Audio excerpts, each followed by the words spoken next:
vào cái gì em? Tụi nghe ô, vào cái chú mình chỉ thấy nào mà sẽ cái gì đâu. Lần nữa là lần muốn té mình cầu đủ đàn mấy mấy nia. Barack Obama cái gì? Barack Obama thì lâu. Barack Bin là tên. Barack Bin Laden cái gì? Cái chú sợi cái ngôn cái lâu ngay cái đó. Chú tiếng mình là ông ai mi. Barack Bin là tên Pont thì lâu. Osama Bin là tên Tia lâu. Anh đi đúng thì cái Osama lâu. Osama cái gì? Osama thì tôi thấy đấy to à. Anh đi cho Saddam Hussein là tìm đâu. Anh đi bỏ thì đấy tao thôi.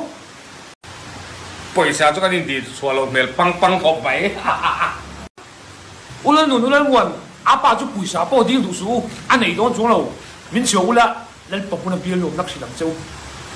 Iset tak tak kami dalam ofisial, iset tak tak cuang kau ikat cuang ngarang je. Saya tak pakai kan kazi lo.